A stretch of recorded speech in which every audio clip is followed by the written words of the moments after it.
In 2009, an experiment aimed at genetically modifying the measles virus to treat cancer went horribly wrong, causing a deadly outbreak that infected and killed many. Those who survived the virus were transformed into vampire-like albino mutants known as dark seekers.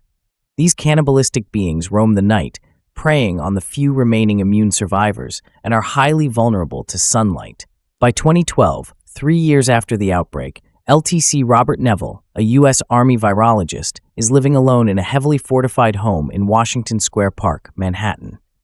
Each day, he searches for food and supplies, conducting experiments on infected rats in an attempt to find a cure for the virus.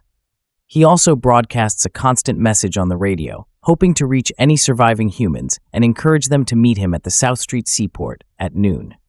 Neville's only companion is his loyal German shepherd, Samantha, Sam, and he often engages in conversations with mannequins and video store characters to cope with his intense loneliness. At night, he barricades himself and Sam inside, hiding from the dark seekers.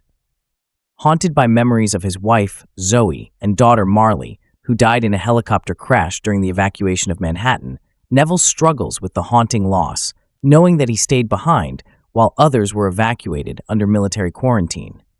One day, Sam chases a deer into a dim, eerie building while Neville follows her. The pair cautiously enter and find the deer's lifeless body, only to discover the place teeming with dark seekers.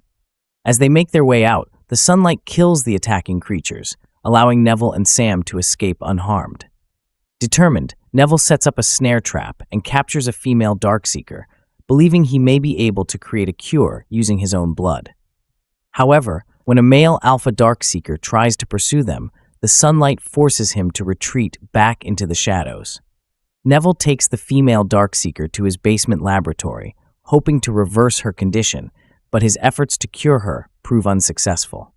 The next day, Neville shoots the mannequin Fred, which he often finds outside the video store near Grand Central Terminal. As aware that the Darkseekers are watching him from nearby buildings.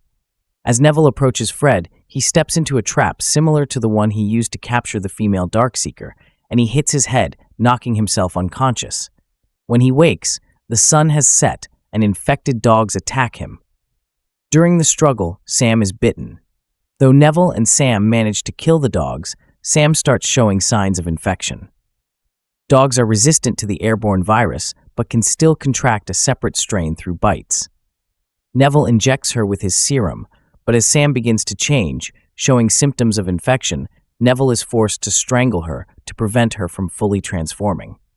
Devastated by the loss of his only companion, Neville, consumed with rage and grief, heads out the following night to confront a group of Darkseekers.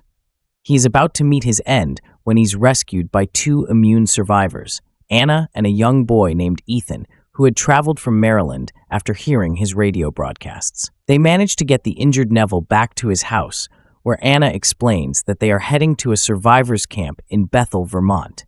She and Ethan had survived the outbreak after escaping on a Red Cross evacuation ship from Sao Paulo. Neville, however, is skeptical, convinced that no such camp exists. As they talk, Neville focuses on his ongoing efforts to cure the female Darkseeker, theorizing that cooling her body temperature with ice might help enhance the therapy. The following evening, a gang of Darkseekers who had been tracking Neville and Anna break into the house. With little time to spare, Neville, Anna, Ethan, and the female test subject retreat into the basement laboratory, barricading themselves in to fend off the attackers.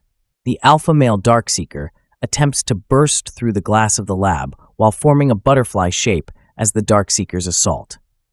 Neville understands that the alpha male and his followers have just been attempting to reclaim his mate, and that it alludes to the butterfly-shaped tattoo on the female Darkseeker's neck. After dropping his revolver, Neville hands the woman back. After seeing the alpha male's emotional reaction to his mate's homecoming, Neville apologizes to him after they look each other down. Together with the other members of the pack, the alpha male leaves. After they are gone, a startled Neville regrets the experiments he has conducted over the years as he glances at the numerous photos of his test victims and understands he has turned into a monster in the eyes of the infected. The next morning, A transformed Neville gives up his studies and sets out for Vermont with Anna and Ethan in the hopes of discovering the survivors' colony.